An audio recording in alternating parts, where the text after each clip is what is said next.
Hello everyone, मैं किरण Singh education channel पे आपका स्वागत करती हूँ।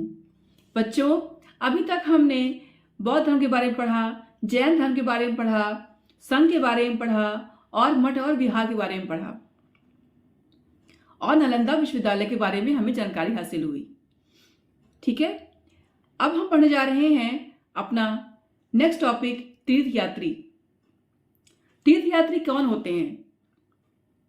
जो लोग एक जगह से दूसरी जगह धार्मिक यात्राएं करते हैं, चाहे वो कोई भी धर्म हो, हिंदू धर्म हो, मुस्लिम धर्म हो, ईसाई धर्म हो, बौद्ध धर्म, जैन धर्म, कोई भी धर्म हो, जो भी लोग एक जगह से दूसरी जगह धार्मिक यात्राएं करते हैं, धार्मिक जगहों को देखने के लिए जाते हैं, दर्शन करने के लिए जाते हैं, उन्हें हम तीर्थयात्री कहते हैं।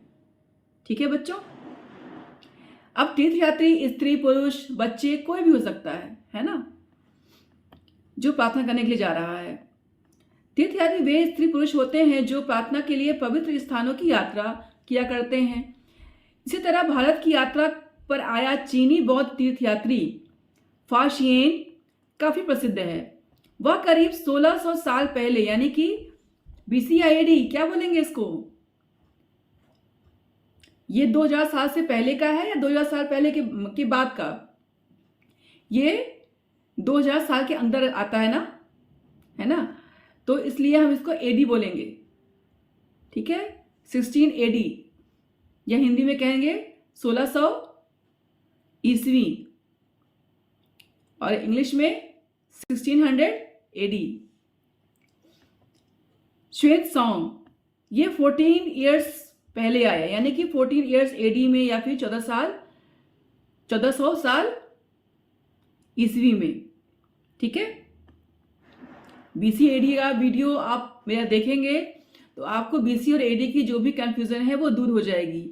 इसीलिए मैं बार बार पूछ रही हूँ कि अगर आपको BC और AD में कोई भी कंफ्यूजन होती है, सभी को होती है, जब मैं छोटी सी थी ना तो मुझे भी होती थी कि कैसे BC-AD निकालें, कैसे BC और AD कन्वर्ट करें, कैसे मालूम चलेगा कि हाँ ये BC क्या है, AC क्या है, मतलब बहुत सारे क्वेश्चन और कंफ्यूजन रहते थे।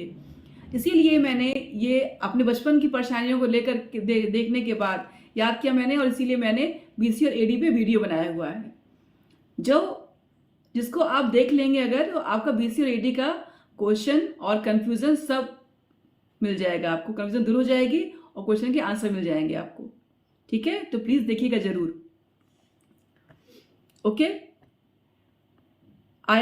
भारत आया, उसके करीब 50 साल बाद इत्सिंग आया। ठीक है, ये लोग जब आए, इनके आने के 50 साल बाद जो है इत्सिंग नाम का भी एक बौद्ध तीर्थयात्री था, वो भी आया।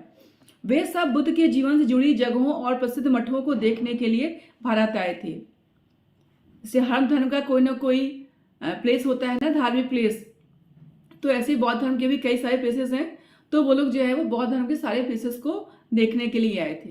ठीक है, वो बौद्ध तीर्थयात्री थे। इनमें से प्रत्येक तीर्थयात्री ने अपने यात्रा का वर्णन लिखा। इन्होंने अपनी यात्रा के दौरान जो भी मुश्किलें आई, कठिनाइयां आई, उनके बारे में अपनी पुस्तक में लिखा, और कौन कौन सी पुस्तक ये अपने साथ ले गए वो भी लिखा, उसके बारे में बताया, कहाँ कहाँ ये घूमे, क्या क्या देखा इन्होंने। ठीक है, उनको देखने के बाद क्या क्या इनको ज्ञान हासिल हुआ। ठीक है, ये सारी बातें जो है उन्होंने अपनी पुस्तक में लिखी हैं इन लोगों ने।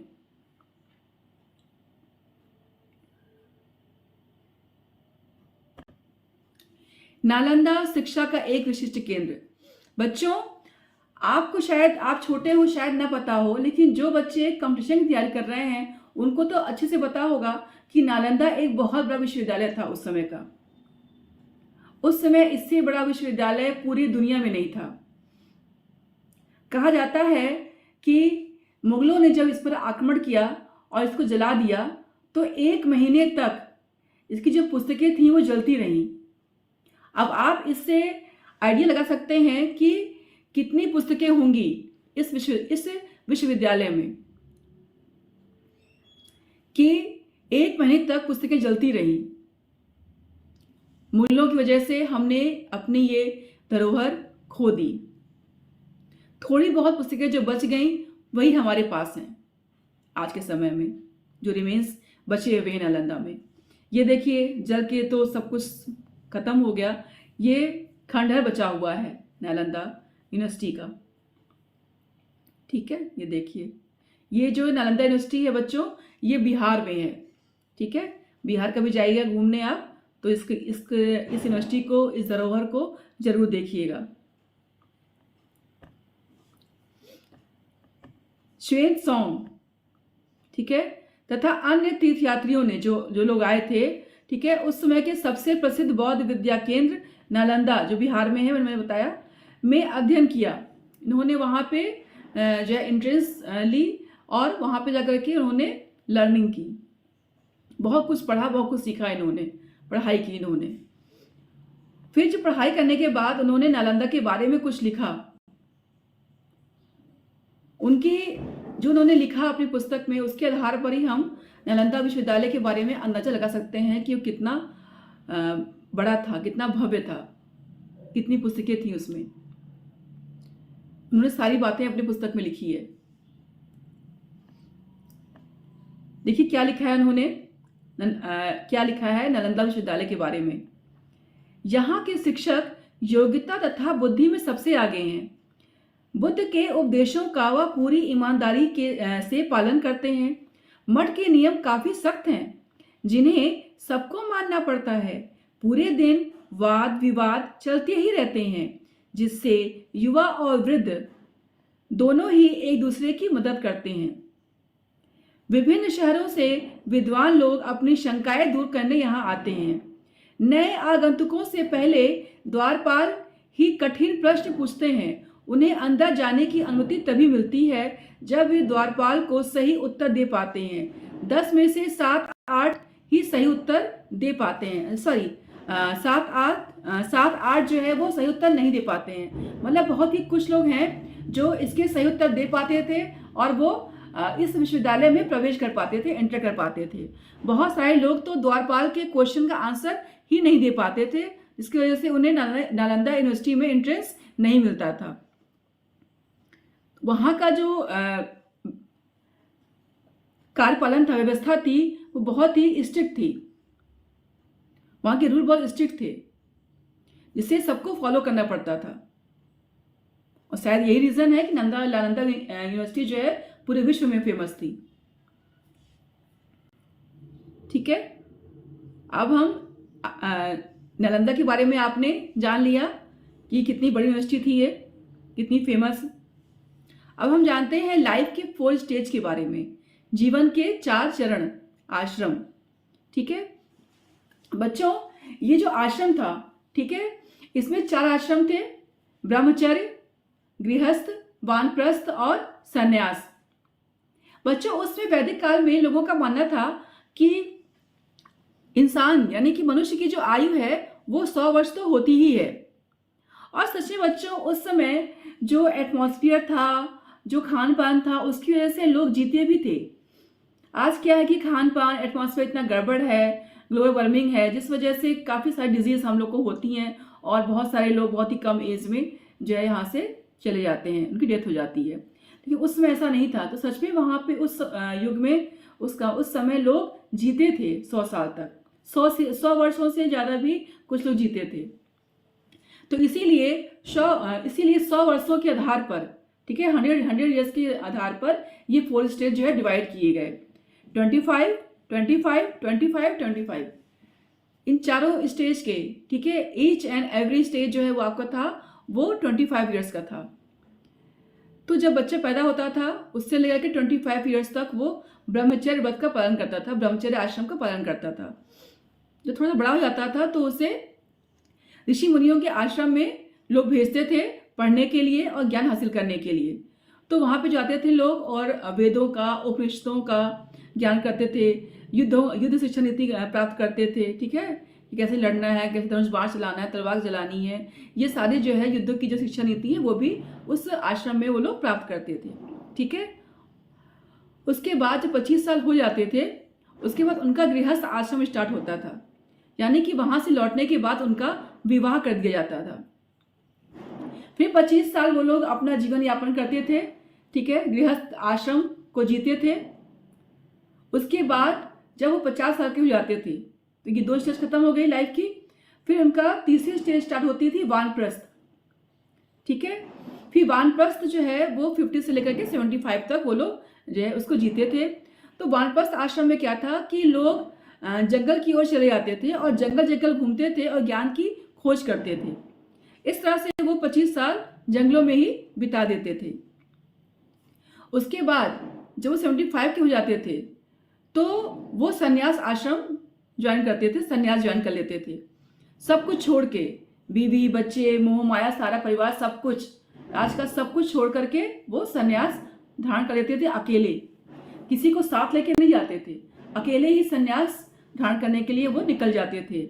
वानप्रस्थ में तो आप अपनी बीवी को लेके जा सकते हैं, किसी और को भी ले जा सकते हैं, किसी के साथ जा सकते हैं, लेकिन संन्यास जो आश्रम था उसमें आपको अकेले ही जाना होता था। अकेले ही ये जो समय था संन्यास आश्रम का, उसको अकेले ही आपको जीना पड़ता था।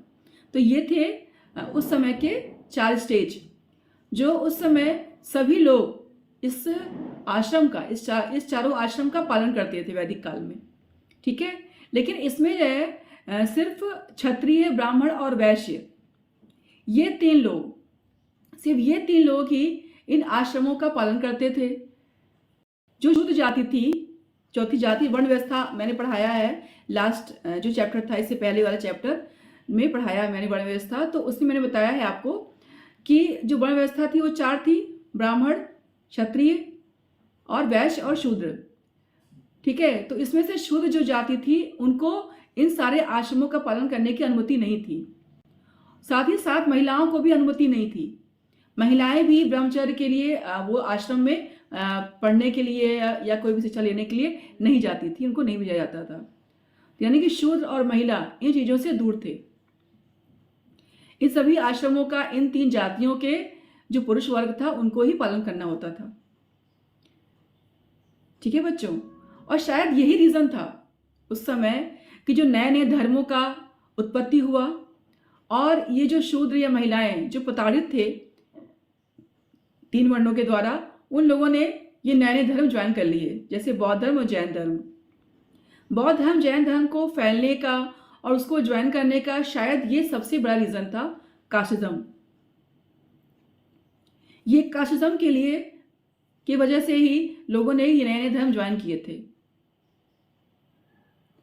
कई जगह ये जाति प्रथा, ये वर्ण व्यवस्था नहीं मानी जाती थी, पर मैक्सिमम जगहों पे ये जाति प्रथा, ये आश्रम व्यवस्था मानी जाती थी उसमें वैदिक काल में। तो ये थे आपके जीवन के 4 चरण आश्रम, ठीक है। अब आपका जो चैप्टर है वो अब समाप्त होता है, ठीक है। इस चैप्टर को अच्छे से पढ़िएगा, समझिएगा।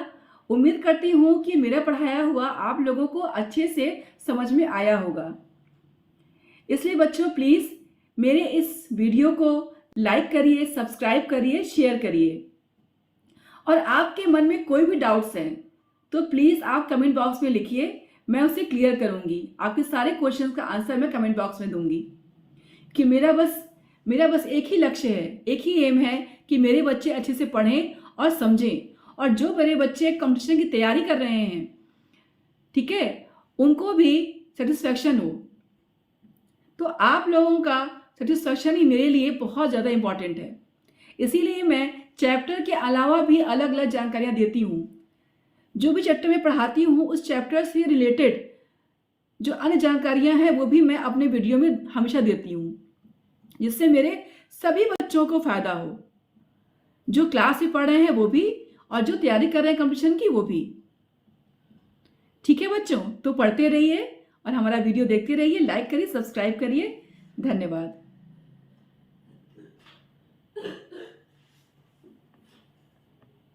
बधाई हो।